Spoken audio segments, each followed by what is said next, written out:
NBR chairman উদ্যোগ নিয়ে বলার পরেও চট্টগ্রাম কাস্টম হাউস বাংলা মানে লিখিতভাবে এনবিআর এর মতামতের জন্য পাঠিয়েছে। মানে কতটুকু নেগেটিভ লোক হইলে পরে মানে দেশের, আমি বলবো এরা রাষ্ট্রদ্রোহী। বা এতদিন মানে উদ্যোগ নিলে পরেও সেখানে ওই যেগুলি আবার প্রত্যাহার করার মানে উদ্যোগ ঘোষণা দিয়েছে ওইগুলি থাকার কারণে, যেমন ধরেন ওখানে এটি ছিল, ভ্যাট ছিল, এসডি ছিল, যে ওইগুলি থাকার কারণেই অনেকেই এবং আমি নিজে আমার পরিবারে একটা ইয়েতে আমার কিছুদিন আগে আমাদের একটা প্রতিষ্ঠানে 4 megawatt solar system, total whole সিস্টেমটা আনা হইলো। রেয়াতি হারে যে সরকারের যে ঘোষণা আছে সেই ঘোষণা অনুযায়ী চলে আসলো। পরবর্তীতে আবার 2 মাসের মাথায় আবার 2 মেগাওয়াট আসলো।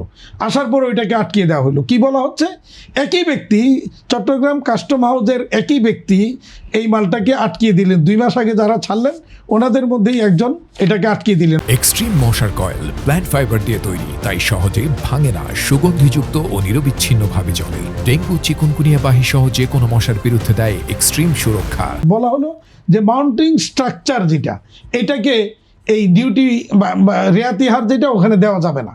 কেন দেওয়া যাবে না এটার কোনো ব্যাখ্যা নেই। এনবিআর এর বলা আছে, সার্কুলার আছে, সবই আছে, ওনাদের নিজস্ব মিটিংয়ের সিদ্ধান্ত আছে যে এই মাউন্টিং স্ট্রাকচার সহই এই সোলার সিস্টেমটা রেয়াতি হারে যাবে। তো যখন দিলেন না ততক্ষণে এটা নিয়ে দেন দরবার চলছে। 3 ঘন্টা ওখানে 2 মেগাওয়াট সোলার সিস্টেম। তো এটা নিয়ে অনেক দিন যাবৎ দেন দরবার চলছে, টানা হেঁচড়া চলছে।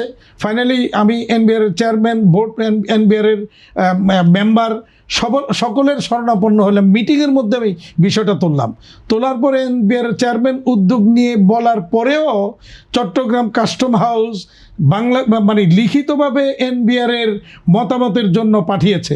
মানে কতটুকু নেগেটিভ লোক হইলে পরে মানে দেশের, আমি বলবো এরা রাষ্ট্রদ্রোহী, এছাড়া আর কিছুই নয়। এই লোক এরপরে এনবিআর এর মতামতের জন্য, লিখিত মতামত দেওয়ার জন্য এনবিআর এর কাছে পাঠিয়েছে। তো এনবিআর এর চেয়ারম্যান পরবর্তীতে অঙ্গীকারনামার ভিত্তিতে এটাকে ছেড়ে দেওয়ার জন্য নির্দেশনা দেওয়ার পরে ছাড়া হলো। বাট যতক্ষণে এটা ছাড়া হলো ততক্ষণে গিয়ে দেখা গেল এটার ইতিমধ্যে কন্টেনার ড্যামারেজ আর পোর্ট ড্যামারেজ 35 লক্ষ টাকা চলে আসছে।